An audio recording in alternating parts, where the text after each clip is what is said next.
come through? This was July 11th wind. Okay. And we recorded 76 mile an hour here on the field we're looking at today, where to the south it was 110, 130 mile an hour. And what was the stage? Was it tasseling yet?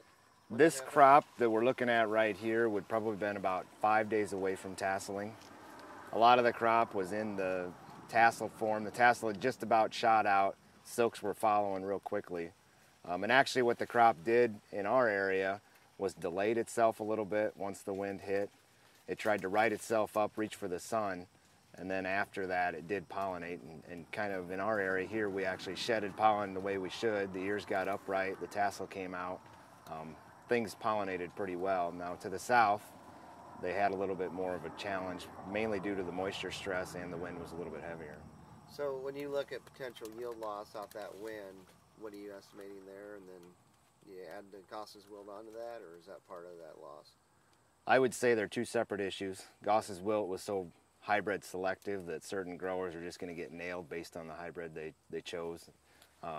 From the wind standpoint, I think we're looking at probably a 10% loss and up to 30 in our area, just depending on how well it recovered itself, how bad the wind was, and wind comes in different forms. We had some shears. This particular field was laid knee high. It came back and righted itself pretty well, but we had a little bit later planting date on this particular field, so some of those guys that planted earlier, it didn't right itself as well. So as you look at these plants here,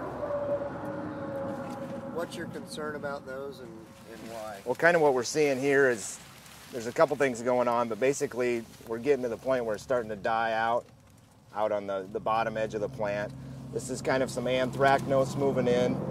And as I mentioned before, we're getting to the point where if guys don't get out and start harvesting timely, and maybe even harvesting a little bit higher moisture, they could run into a risk where the integrity of the stalk's lost, and then combining becomes an issue where we might have to go to a reel type environment to feed it in the way we should.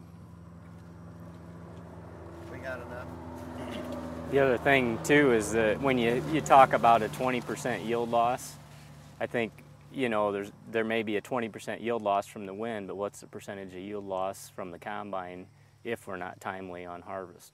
So that's going to be a real critical thing too, I think. So that becomes a management issue then. Exactly. You know, like Jason said, I think, you know, guys at 30% moisture that maybe normally start at 22% moisture in this kind of wind environment are going to have to consider starting a couple weeks sooner and managing the stalks and scouting individual fields, because some fields, some hybrids are going to need a earlier harvest, and some fields are, you know, might be okay for a while. But it's managing the stalk quality and checking every field and setting up a harvest priority for your fields. Then you got to pay for propane, which is going to make a lot of people upset, isn't it? Yeah, you know, the propane is an issue, but you know, the propane is pretty cheap in comparison to an additional 20% loss. If you already got 20% loss, and when corn's at the price where it's at right now, you're talking, you know, the opportunity of $7 cash corn off the farm.